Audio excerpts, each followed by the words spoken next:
Hello, everybody. Welcome to the History Value Podcast with your host, Jacob Berman. Today, I am joined by frequent guest, Dr. Robert M. Price. And today, we're going to be talking about Polycarp and the Pastoral Epistles. Dr. Price has written extensively on Polycarp, and he believes that Polycarp is likely to be behind the Pastoral Epistles. And he also thinks that there are a lot of parallels between Luke's Gospel and the text contained within the Pastoral Pauline Epistles. So, Dr. Price, what kind of connections, if you could specify for the audience, that you see, what kind of connections do you see between Polycarp and the Pastoral Pauline corpus? Well,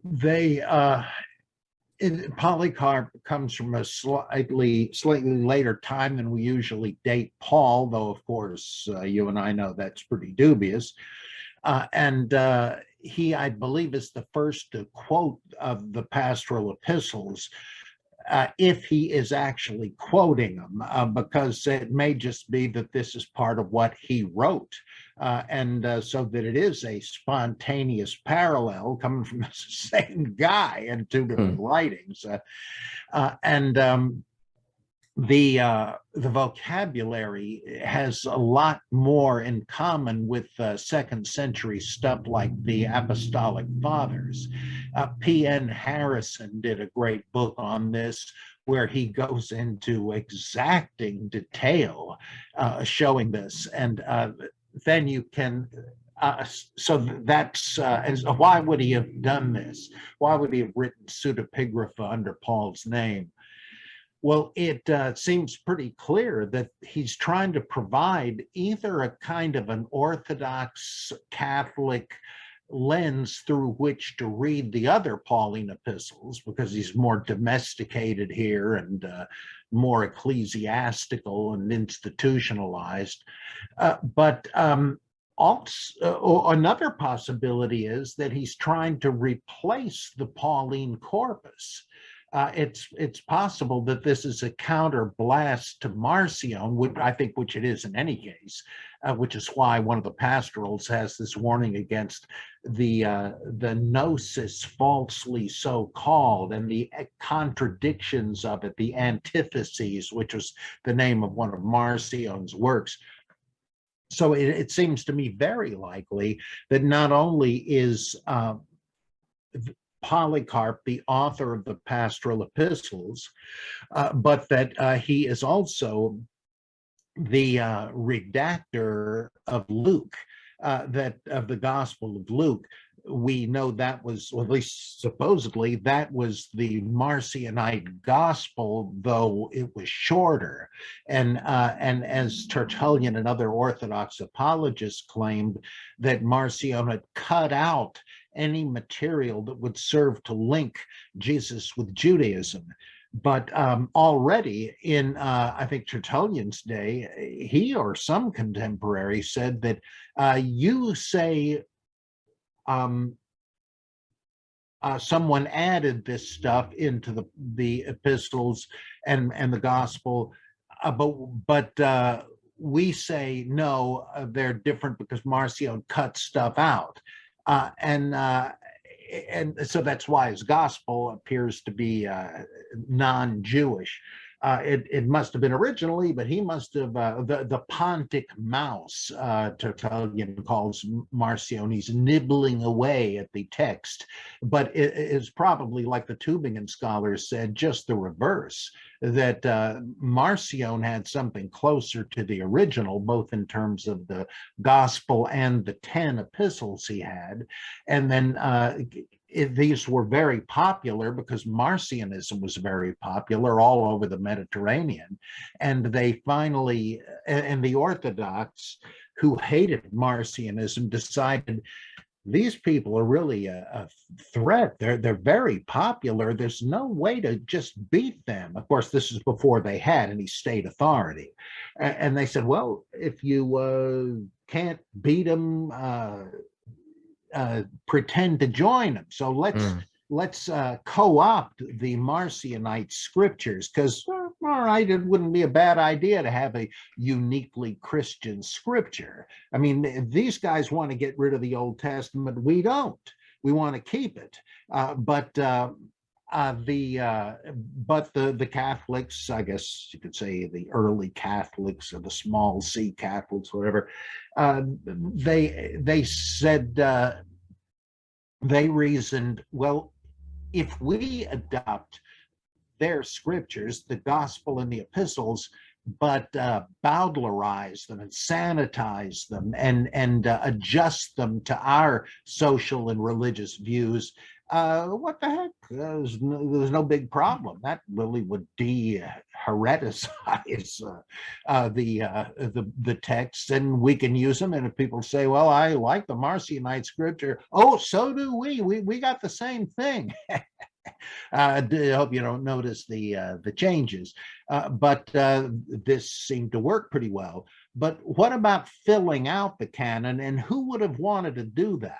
Well, as David Trobisch argues, the best candidate would have been Polycarp of Smyrna, and because he is said to have been a big enemy of Marcion, that he met him in Rome in a bathhouse, and which like a steam room, I guess. And Marcion said to him, "Do you recognize me?" And he said, "Oh yeah, I'm meaning probably, do you recognize my authority?"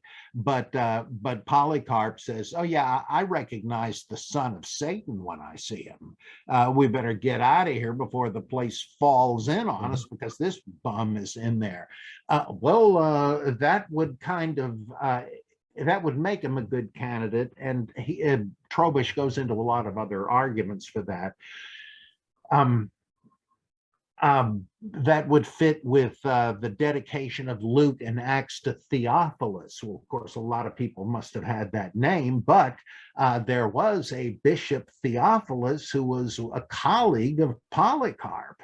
And it's not quite clear that that the author of Luke Acts is speaking to a non-Christian.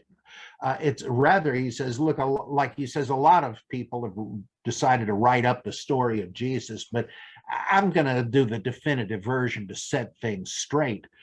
Well, that's very much like saying that you've heard a bunch of different views of Christianity and Jesus. Let me tell you the real thing, brother bishop. And because we're talking about somebody who has some familiarity already with it. And he's saying, well, let me just clarify things. So why would he then have expanded the canon? Again, it would be anti-Marcionism, because Marcion, of course, said that there was only one real apostle. The other idiots don't qualify. So, we only need Pauline writings. But if you're saying, no, he's wrong about that, the 12 are just as important, even though we don't know anything about them. So he gathers what epistles he can find that might be from other apostles, like James. Well, a lot of people named James or Jacob. Could have been you who wrote it. Who knows? And so he said, well, yeah, let's assume this is James the Just, or maybe the Apostle James, as some still think. And Jude, well, Judas not Iscariot, maybe. And how about Peter? Yeah, here's a couple of letters of Peter. Of course, there are a couple of other ones too. He wouldn't have touched with a 10-foot pole. A Gnostic one and a Jewish Christian one. And John, well, there's no name on him, but what the heck? Let's assume John wrote him. Just like they later assumed that Paul had written Hebrews just to get it into the canon. Same sort of thing. He says, well, all right, now we've got some other epistles, so Paul's not taking up all the air in the room anymore. But they must have also, as Winsome Monroe points out, added material to the Pauline epistles that Marcion had to make him more domestic. Like all of these things, she calls them the pastoral stratum, the stuff about how women ought to keep silence in church, that they shouldn't. Well, that's in one of the Timothy epistles, that they shouldn't teach, but it comes down to the same thing. That you should obey and pray for the emperor, because we know that God doesn't entrust the authority to the wicked, and they don't persecute the righteous. And so, I mean, this sounds very strange, but it fits the setting of the 2nd century, where they're trying to assimilate to Roman culture and be perceived as good citizens. And the Haustafel, as Luther called them, the tables of maxims and stuff that people would have in their house, and people still do. These appear to be inserted. Slaves, obey your masters. Children, obey your parents. Wives, obey your husband. They're very much alike. Colossians has one, as Ephesians, and so forth. And she said, this is not only more like the pastorals than it is like the other Pauline epistles, but it seems even to have more common vocabulary with the pastorals, and some of the same statements in slightly different words. And you can tell they interrupt the context. And it just, and Winsome Monroe goes into great specifics as to why she thinks this. And so then to move on to somebody else, and this I find absolutely fascinating.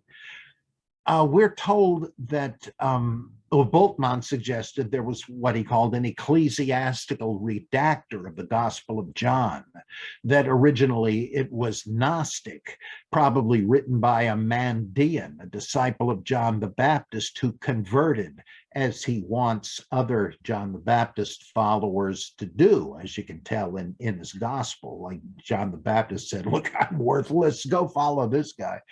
And so he added stuff, just like the pastoral stratum, like where the original text of John would have had, the hour is coming and now is when the dead will hear the voice of the Son of God, and those who hear will live. So he's talking about the spiritually dead. They're going to hear the gospel, and the resurrection is now. Similarly, later it says, whoever hears my word and believes on me will not taste death, but is already past the judgment, realized eschatology. But somebody didn't like that.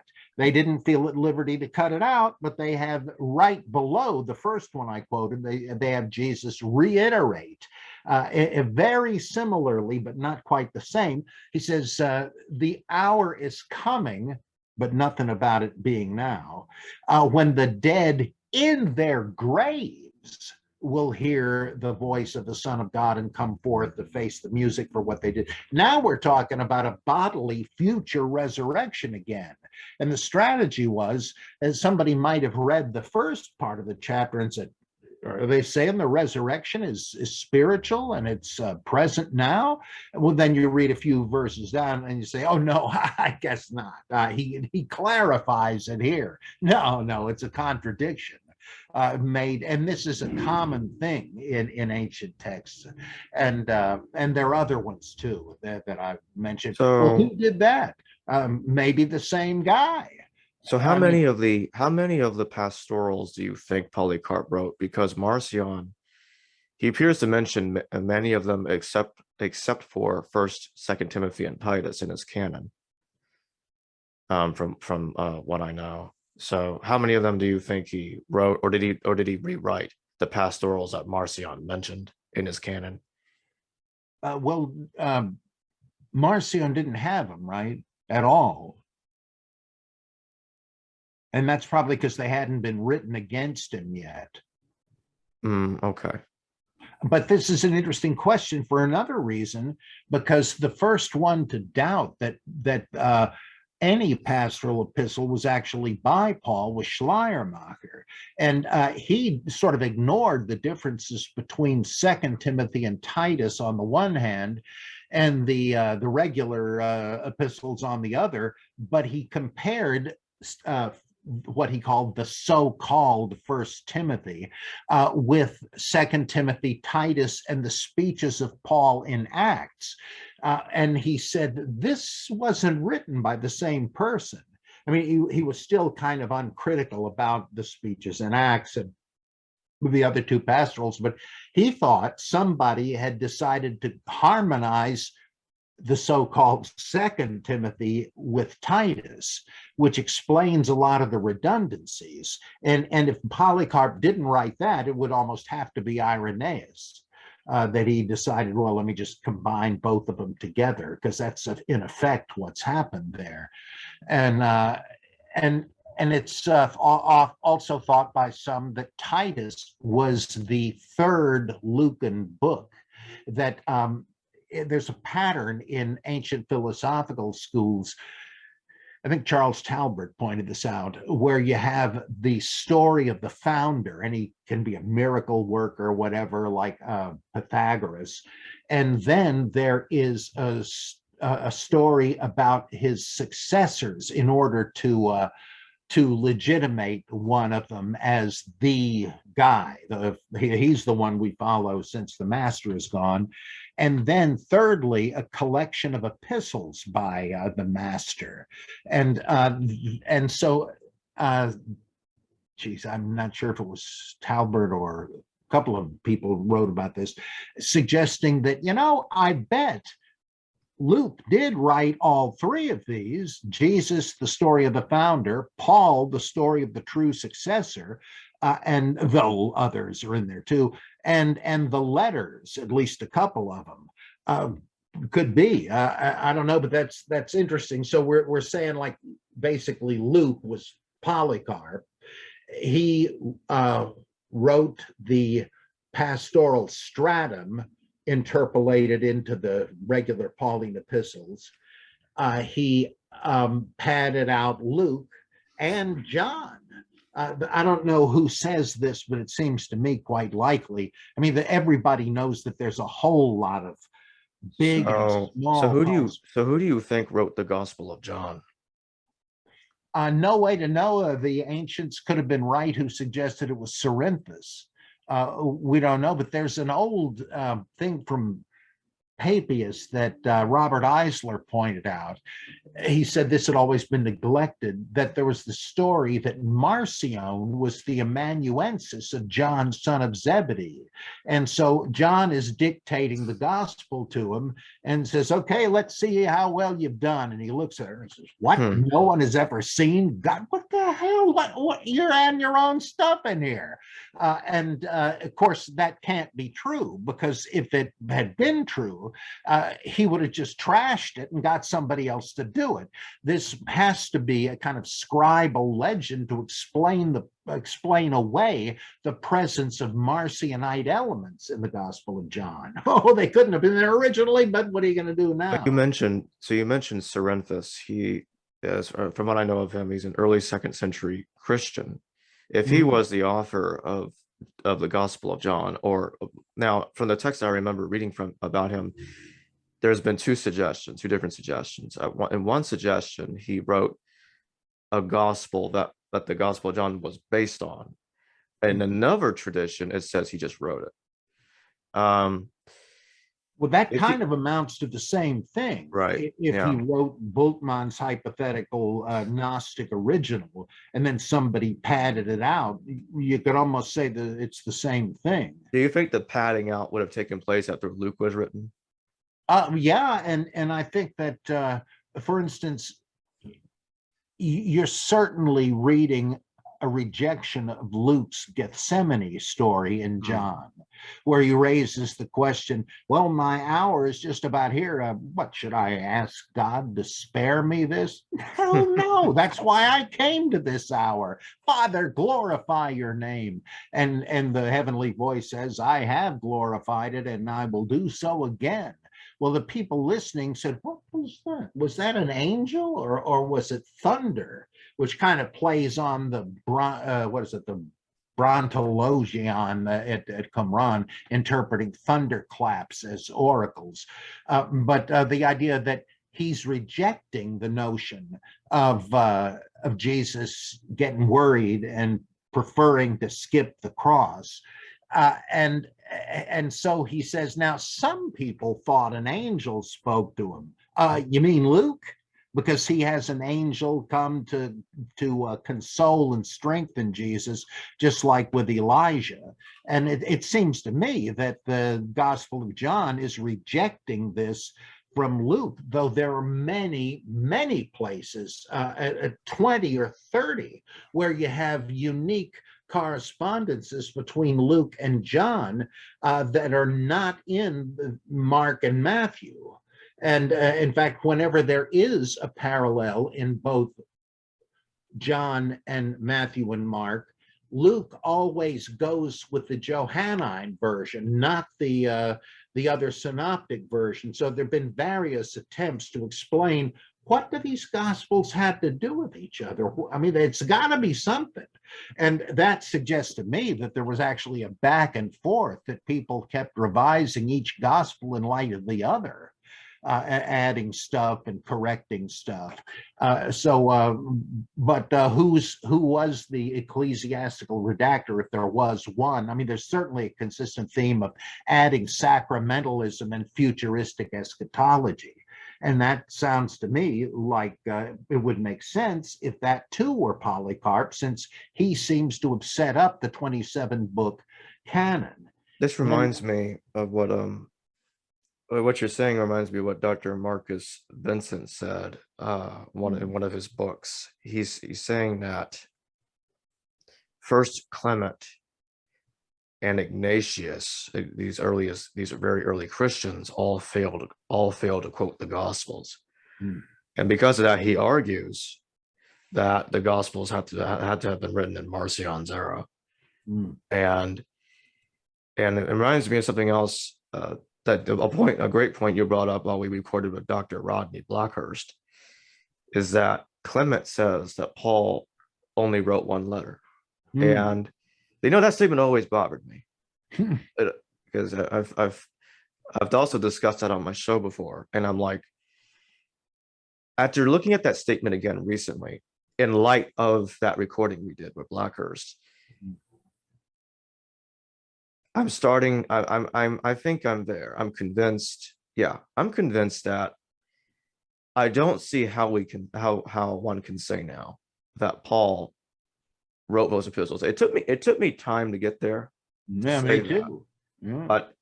But it doesn't now. It really doesn't make any sense to me, because why the hell would Clement make a statement like that? If he really is the same Clement in the letter to the Philippians as the early Christians claimed, and I don't see a problem with that.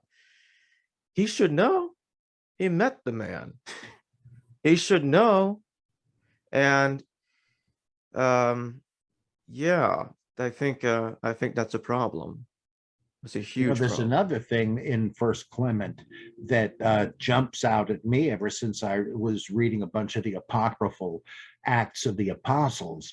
The big five are all encretite works, and possibly even docetic. The Acts of John certainly is, and in every one of them, the apostle gets in trouble with the local governor or king or whoever, because he's alienated wives from their husbands. And they're saying, look, here's this home wrecker. They're always nobility, and so the husbands are in good with the governors and such. They go to the governor, the king, etc., and say, you got to do something about this Svengali. He's making our wives leave us. They're probably having sex with him, and so he says, yeah, all right, I'll get right on it. And they arrest Paul, Thomas, John, Peter, etc., and throw them in jail. And that's why they get martyred, because of jealous husbands. Now, what does it say led to the martyrdom of Peter and Paul in First Clement? jealousy. I mean, I guess you could say, well, it was jealousy by the Jews that didn't like seeing people get converted to Christianity. And that seems propagandistic to me. You could take an ultra tubingist view and say that the factions of Peter and Paul were actually trying and succeeding to get the other guy's apostle killed. But that seems kind of crazy to me. Whereas this fits the milieu of this Encretite view of the apostles and why they were martyred. That's not necessarily why they were martyred, if they were martyred, but it seems to me it's very likely that's what the reference is about. First Clement is so late, it belongs with that stuff. So, and it needn't have been Clement in that case either. Yeah, and Clement's letter sounds to me that it's early because it's clearly ignorant of the complete Pauline corpus. It barely knows one letter. So that tells me that I think it tells me that's early. It's earlier. It's an earlier text that is ignorant of the complete Pauline continuity. That's what it sounds like to me anyway. Well, that's true. Clement is hugely long. I mean, they say like Hebrews and Romans are really treatises, not letters, because letters were just post-it notes basically in that day. But this outdoes them both. This is unbelievably long. I think it's 60 chapters, and so you wonder if things kept getting added on, so it may date from different times, different parts of it. I guess you have to do a stylistic analysis, which I've never done, but it's just so long. It really makes you wonder if they, like the book of Isaiah, they kept adding to it. You know, the just one other thing did Polycarp have anything to do with canonical Matthew and Mark? Well, I sort of think he did with Matthew because of what Jesus says in his keynote speech. Now, don't go thinking my mission was to abolish the law and the prophets. That's not just like a Pauline argument that the law is no longer binding. He doesn't say it's abolished exactly, but the law and the prophets. This guy is talking about the Jewish canon. And who wanted to abolish that? It's Marcion. So it seems to me we're not dealing even with a reference to Paul there, but to Marcion. Now, that doesn't necessarily date the whole darn gospel that late, because I think there's good evidence within it that Matthew has undergone at least a couple of stages of redaction. And that might be a very late one, who knows? I mean, it's certainly redactional because it's been added to that Q saying about heaven and earth passing away, but not one punctuation mark of the Torah. So I think he had something to do with Matthew. And then finally, Stephen Huller came up with this amazing, admittedly speculative, but very tempting theory that secret Mark was the original Gospel of Mark. Now, other people think that too. I think Crossan and Kester and others have said that. But that it was Gnostic, and that you already see in the letter of Clement to Theodore that Morton Smith claimed to have found, that he is trying to minimize the heretical character of it and saying, well, yeah, this is part of the secret Mark that only the Illuminati are allowed to see. That stuff about naked man with naked man, they're just adding that. Well, that sounds like somebody is already trying to homogenize and sanitize it. Well, so the idea is that somebody shortened this. Now, who would that be? Well, who had the opportunity? And Huller says Well, we're told that, he says that it sounds like, I'm getting ahead of myself here. It sounds like that secret mark, the little of it we have, sounds remarkably like the gospel according to the Egyptians, which apparently was the same thing as the gospel of Basilides. And if that, and so he says and we only have fragments of those, of course. But Stephen Huller says that gospel was the original Gospel of Mark, which originally wasn't called the Gospel of Mark, and that who was it that came to Basilides or Marcion? I'm forgetting this now. One of them went to Rome while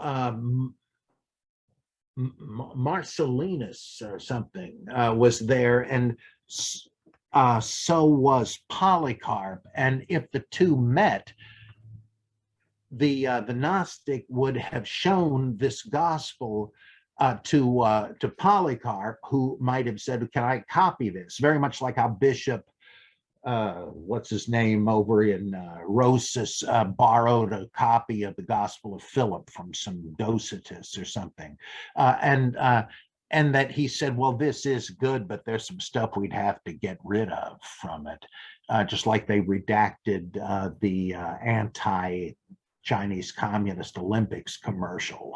So, if you cut out the brand names, and so that whoever would have padded out or cut secret mark to make it into canonical mark, well, who's the best candidate for that? Once again, Polycarp. And if he was the one who assembled the New Testament canon of 27 books, surely that's what he would have done.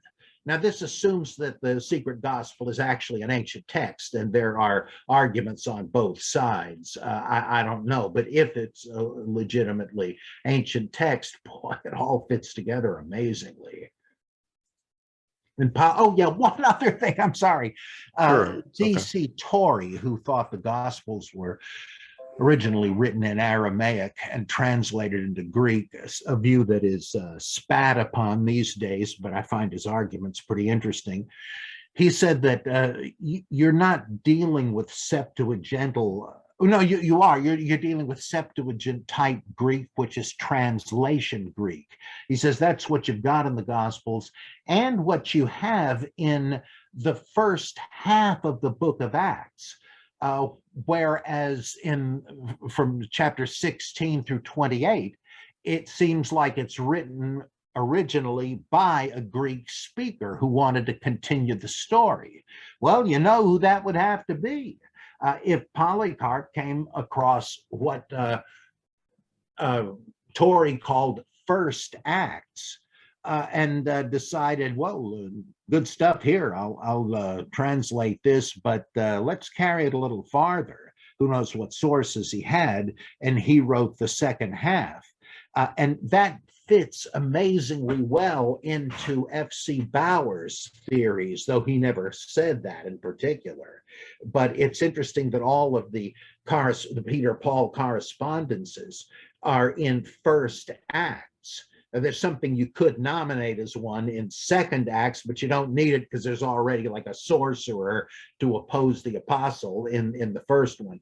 And it's just amazing. It seems to me that we don't know if any of this stuff is true. We can only speculate it. And contra C.S. Lewis, he ridiculed stuff like Bultmann and others' work, saying any of their hypotheses is sort of plausible, but a whole chain of them, it becomes a chain of weak links. The collective probability of it decreases the more of these merely plausible theories you have.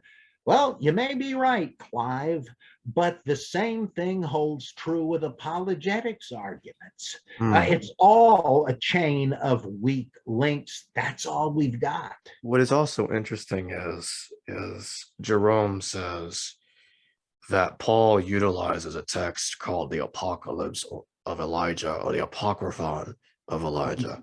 Mm. And in a late copy of the Apocalypse of Elijah in the pseudepigrapha, we're told by it that it's pretty much describing the destruction of the temple. And Mm. funny thing is, scholarship pretty much unanimously agrees it was written after the war, which makes me think, okay, so if Jerome says Paul used it,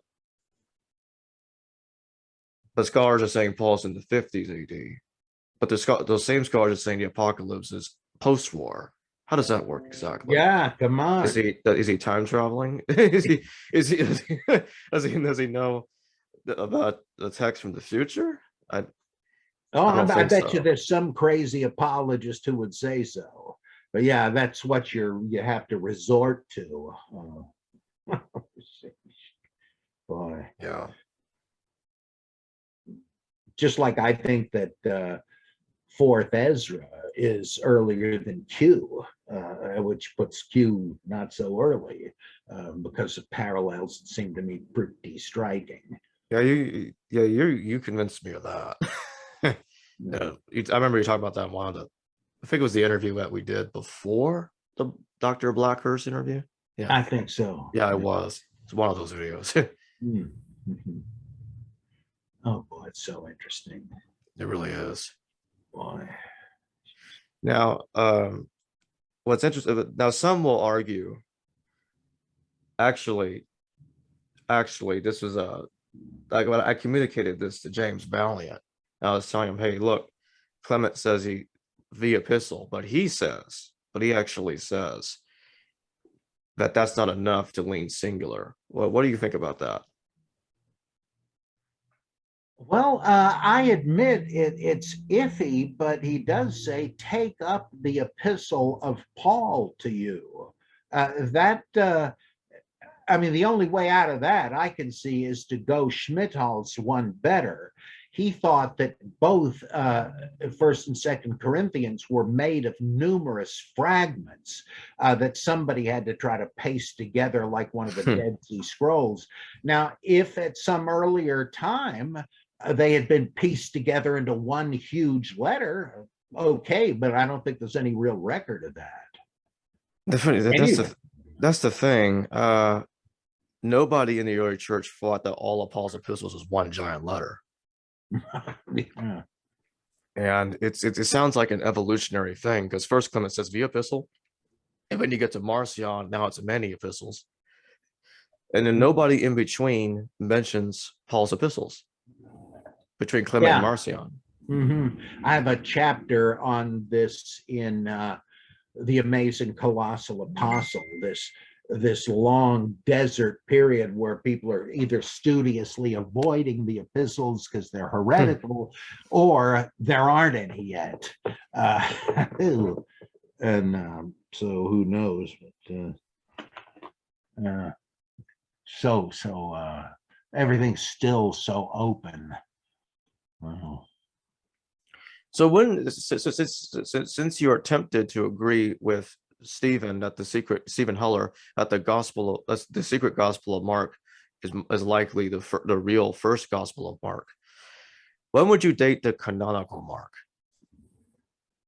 About the same time as Polycarp, and therefore in about 125 to 130 AD. So you think Mark, Matthew, and probably Luke were written around the same time or close? Yeah, I imagine you can put a later tag on Matthew, Luke, and John because of their use of Mark, and the fact that you can discern. Well, at some point, like I don't know when Mark would have been written in its original form, because there seemed to be several insertions trying to explain away the delay of the parousia, which was predicted in chapter 13. There's several attempts to say, well, maybe not, maybe it was the transfiguration. It sounds like it's been delayed several times, as if Harold Camping had written the gospel. And likewise Matthew, seems to have at least two subsequent strata of redaction. Could that be linked to Papias anyway? Because I know that Dr. Dennis MacDonald argues that Papias has an earlier Gospel of Matthew that he mentions that was written in Hebrew, which is different from the Greek one that's later. Yeah, that's there is a Hebrew Matthew that what's his name? George. Oh boy. There is a Hebrew Gospel of Matthew which has a couple of interesting John the Baptist allusions, the pro John the Baptist. But at any rate, yeah, it could be. It's pretty murky, but that is an attestation that there were different versions of the Gospel of Matthew, plus the Gospels according to the Ebionites, the Nazarenes, and the Hebrews. That it's thought, I guess it's impossible to prove, that these were different versions of the same original gospel, so that you had a kind of a cluster of Matthew Gospels. And it's hard to know. I mean, we have so little of them. It's difficult to really say, but he certainly has a point. I mean, I think like with Matthew, you've got to allow time not only for Matthew to get a hold of Mark, but also to have this redactional layer trying to take Peter down a peg, and then another layer of somebody trying to rehabilitate him. It's so clear, it's so evident once you read something like Arlo Now, N-A-U, his book, Peter in Matthew. It's a real eye-opener. And sort of based on that, I did an article that appears in some big and real anthology, I think, called Antioch's Aftershocks, where I try to show how the Gospel of Matthew seems to have material. It's a compromised document between the three factions attested in Galatians. Paul's anti-law, the men from James, oh no, you got to go the whole way, and then Peter in the middle, well, maybe not. And that you can line up a whole lot of the different views that way. Like who were the people, who were the sons of the devil that traversed land and sea to make a convert, and it only results in making them twice the devil their missionaries were. I think that's a Jewish Christian critique of Paul. That's like the opponents in Galatians. He's the one that, and lately I've been wondering how much this guy, Paul 2.0, is like they call him, Morris Pollitt, is curious. This person that makes me curious, a Syriac bishop of the early Syriac church in Syria. He changed his name from Morris to Pollitt. And I wonder how involved he is in the creation of the Pauline corpus or the earlier version of it in the early 2nd century, because him changing his name like that sounds a lot like the story in Acts. Yeah. And he's the only Christian that I know that on record that literally changes his name to Paul, just like the guy in Acts. And I wonder if he's, because it started to sound more like to me that's where, I wonder if that's where this whole thing started.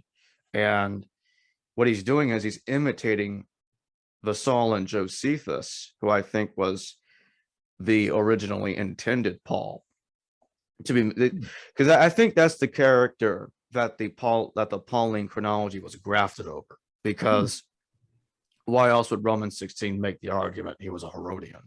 Because it looks like they're imitating that character in Josephus.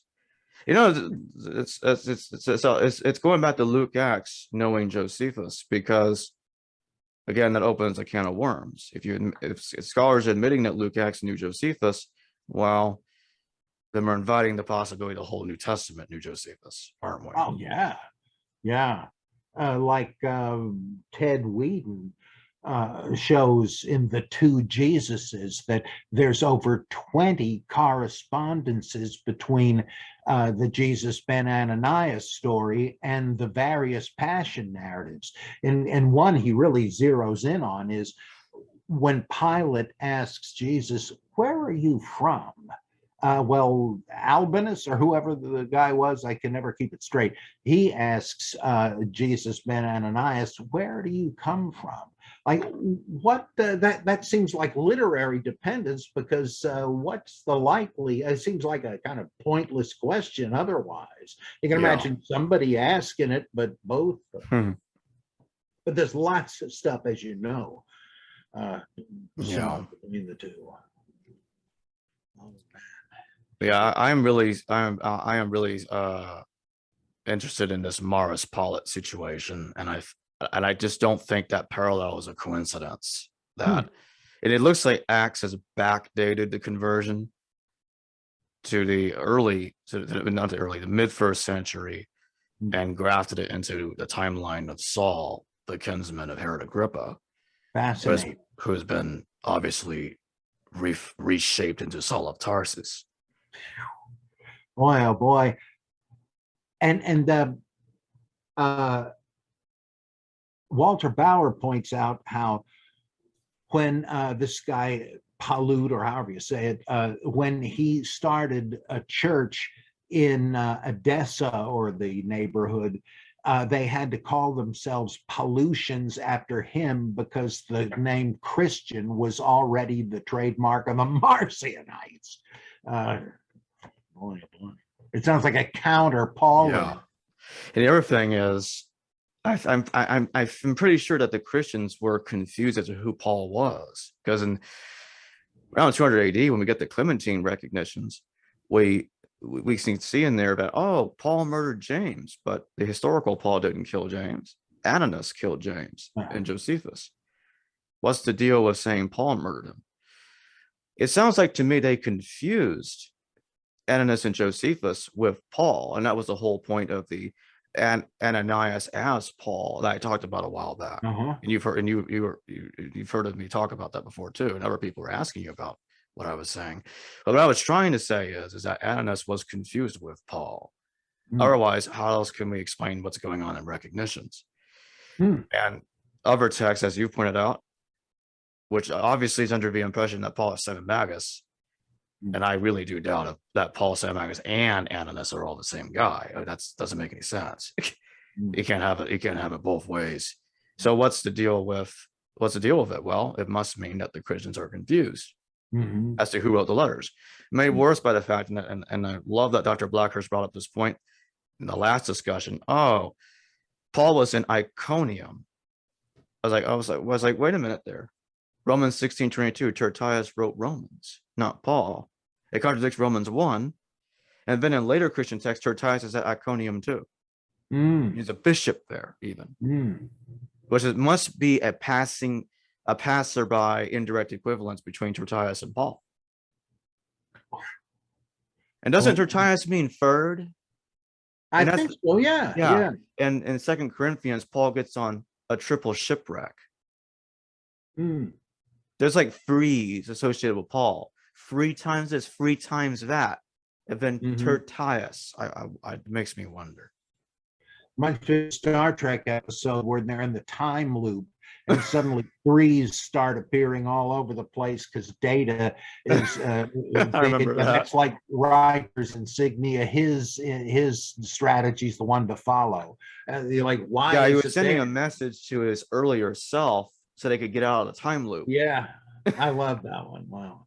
Yeah. Well, you got the 3 conversion stories. You got the 3 missionary journeys, which are stylized. I mean, they don't match with the epistles at all, if that means anything. Yeah, that is fascinating. Wow. Yeah, it really is. But yeah, I'm very tempted to think that Paul was the one that really started circulating the proto-Pauline epistles. And then due to Marcion's fiasco, that's when the church comes in and says, okay, we need to get more serious on Paul and get the stories, try to get the story straight. And they started squeezing material together to form the canonical New Testament. Because the thing is, it's like, I had a feeling I was going to go down saying that anyway, but ever since it's like, okay, I can't see Paul writing in the 50s at all. I mean, how could he know about the wrath of God upon the Jews? And Flavius Archippus getting a petition to release Flavius Archippus from Roman imprisonment in the early 2nd century, for crying out loud. Clement was nothing but a baby in AD 60, if we're lucky. Yeah, that is so great. Yeah, that Clement thing made me really laugh when I realized that. I'm like, oh. So and I noticed nobody was putting it that way. It's like, you know what? I'm going to put it that way. Are we going to say an infant is walking around preaching the gospel? Come on. Oh boy. Yeah. Another one of those demons of higher criticism. Man, I had a couple of that already on this video of myself. Oh boy. Yeah. But seriously though, it is laughable. Clement as an infant? No way. No way, please. I heard somebody say the other night at a discussion group or something, it's funny, I can't quite remember it, that I think they were commenting on the passage in Hebrews, when he comes into the world, he says, and I quote the psalm, "A body thou hast prepared for me." And whoever I was talking to said, yeah, that's Jesus as an infant said that. And so you're a Docetist. You don't think Jesus is really a human being, do you? I mean, it's like this is character like that in Roger Rabbit, this baby that's I feel like when somebody tries to make a case that a baby spoke, I'm at that right after birth, that's desperation. No way. Just no way. Well, in Buddhism, where they do say that he gets right up and speaks and walks, they know what they're saying. They're saying that this is all a phantom, that he isn't really an infant. It's docetic explicitly in Buddhism. But that people don't realize that if you want to say something like that happened with Jesus, goodbye to any kind of orthodox Christology. Yeah, I agree. And the thing is, I'll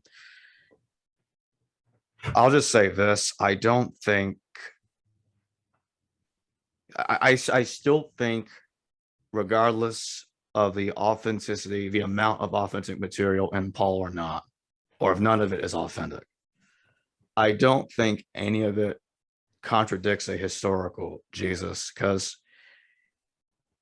all I really need to see is early evidence implying that Josephus was behind, not Josephus, that Pilate was behind a famous execution. And what's fascinating to me is David Mersch and Professor Robert Eisenman, they identify the Samaritan Tahib in Josephus as being the historical Jesus. I didn't know Eisenman did. Yeah, he does in James Brother of Jesus. I have a bookmark somewhere. You know what? I'm gonna see if I can find it right now. But what's interesting is, and I don't currently, I lean towards it at one point, but I'm not there yet. That I'm not certain that Jesus was the Samaritan, but there are parallels between the Samaritan massacre, the way the story is told in Josephus, and the Testimonium Flavianum, which made me curious. Let me see if I can find it. I know he talks about it somewhere in this book. But anybody he mentions, you probably find a dozen references to. he always kind of circles back to what he has said before. And Yeah, I some people, notice he does that a lot in his books. Yeah. but I don't.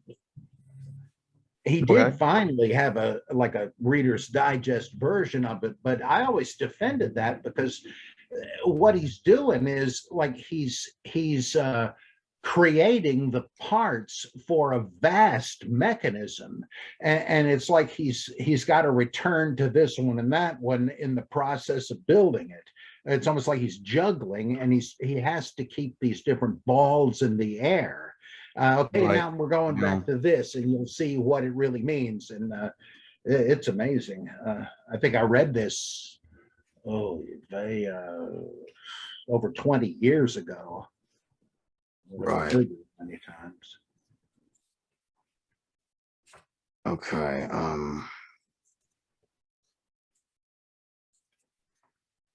He was basically saying that the Samaritan narrative in Josephus is similar to the Jesus execution in the Gospels.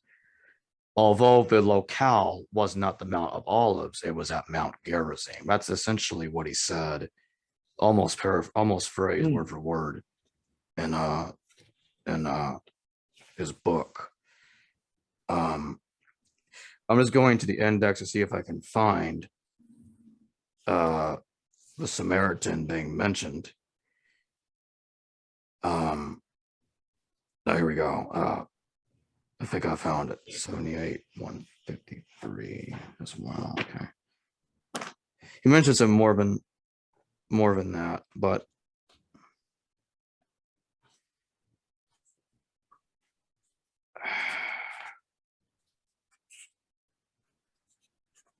wonder what Lena Einhorn says about that, because she identifies Jesus and Paul with these various other rebels and the like. yeah, and I think in another book she claims that Paul and Jesus are the same person. Yeah.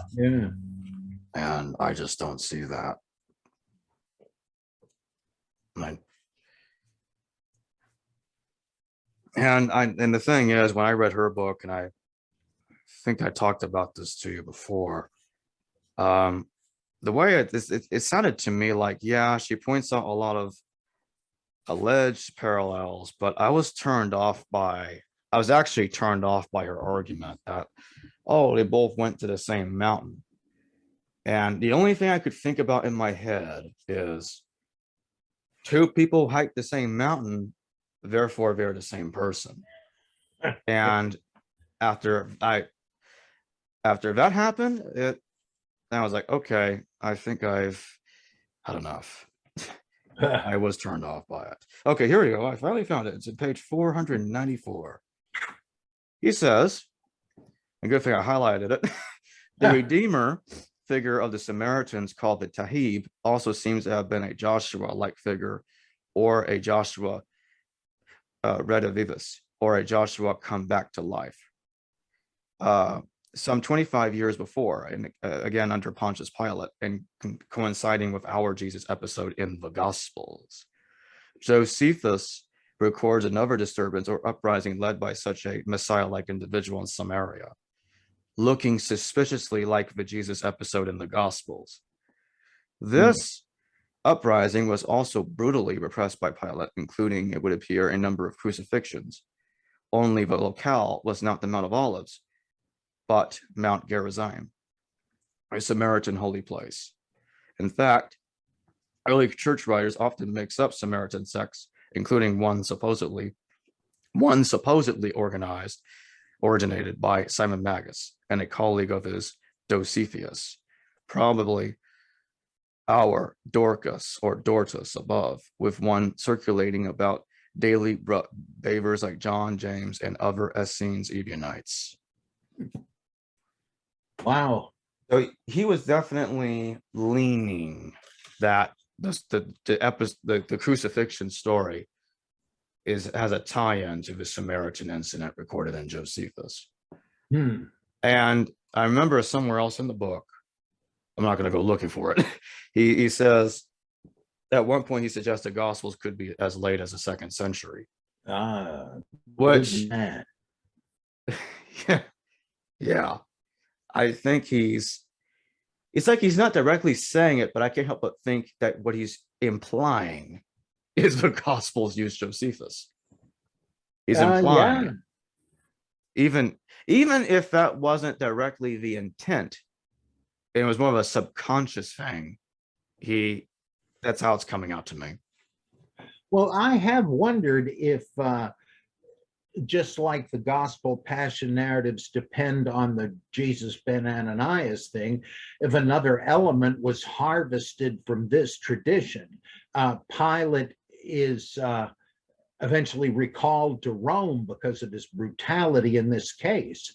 And then in the story of Jesus, he is threatened with the crowd reporting him to his Roman masters, and he gives in. But that theme, it makes me wonder, messianic character and arrest, riot. It fits. I think that since the New Testament is so obsessed with placing Jesus in the 80-30s, and I know that it's argued that the testimonium is a complete interpolation. I'm still not convinced of that, but I think there's good evidence in Tacitus and Suetonius when you compare the two. The association of Chrestus with the Chrestus in Tacitus convinces me that we have enough evidence that we can at least say, if we don't want to call Jesus a historical figure, then we could, and alternatively, we could call it an anchor. There was somebody killed by Pilate. The rest of it is like Santa Claus and St. Nicholas. Santa is fictional, but Nicholas was historical. But is Nicholas really Santa Claus, the jolly old elf? Right. And I look at Chrestus and Tacitus and Jesus in a similar manner. In that sense, that would make me more like an anchorist instead of a historicist. That's literally what that makes it sound like. Anchorist, because or an anchorite, like the old ascetics. Oh, there you go. I like that. But yeah, I feel like they had to put this story on a person, and that was the whole point of slurring Chrestus into Christus, which means slightly different things. Like, okay, Chrestus means the good, and Christ is the Messiah. Actually, that's actually very different. What am I saying? But I feel like there's like, oh, these are two very similar titles in terms of the way it's pronounced, and that might sound weird, but it's. Oh, that's what Frank Zindler says. This guy's omniscient with languages, and he says, given the state of the pronunciation of Greek at the time, you wouldn't be able to tell the difference. Oh, there you go. Yeah, that's kind of that's pretty much what I'm arguing here. So that's what it looks like to me, and that's why I think that's the reason why they put it in that time period, was because there was somebody there that was literally killed by Pilate. Because Pilate killed a lot of people, obviously. Yeah, I mean, Philo was talking crap about him. He's like, Pilate's a mass murderer. Josephus has him responsible for 2 massacres. One at the very start of his reign, 26 AD, when he was going around putting Caesar's effigies in Jerusalem, and that pissed off the crowd. But the crowd leaves peacefully at first, but then when he starts redirecting the water flow, the crowd gets really pissed, and then it ends in a slaughter. Because Pilate gets really mad at them and just says, "Okay, I'm not tolerating it this time. You guys are going down." And then 10 years later, we have the Samaritan massacre, which finally gets him kicked out of office. Like, okay, that's one too many massacres, Pilate. Yeah, it reminds me of I'm sure this is historical, but in the film Gandhi, this British colonial officer crowds all these native Indians into a stadium or something and just kills them all. And he thinks, well, of course, that's the right thing to do, but he gets called on the carpet by his British superiors, and they just cannot believe he did this. And of course, that's it for him. And and it was sort of a turning point. It reminds me of that. Like even the Romans are saying, "Wait a second, we don't cotton to this." Mm. Yeah, sounds like it to me. Mm. But yeah, going back to Paul, like the people in Paul, like Archippus, Clement, Aquila, Priscilla, the Montanists are crying out loud. Apelles. Too many people dying in the 2nd century for somebody to feel comfortable putting Paul nice and tucked early. Yeah. Like, what's the point? I mean, Paul, scholars already admit Paul didn't meet Jesus. So that would mean it doesn't. It's like, oh, it's either earlier. It makes Paul more reliable. I'm like, okay, well, if Paul never met Jesus anyway, then it doesn't matter. Yeah. It doesn't matter. Yeah, some who think they're being Orthodox apologists, at least I gather, they will say, well, yeah, Jesus, Paul doesn't mention the teaching of Jesus because he only met Jesus on the road to Damascus. He's interested in the ascended Christ who reveals things to him. You're going pretty far there to try to harmonize this. You're really just driving them apart even more. It's almost the same thing as saying he wasn't even interested in the Christian Jesus. He had another Jesus, as he says in a couple of places. Right. But I'll be interested to hear what you think if you ever get the chance to read my sort of sketch of what I think happened with Paul and the Jerusalem Christians. And so let's do a show next week about that. And tomorrow's show that we scheduled, we're talking about Jason and teacher righteousness. I want to go into more of the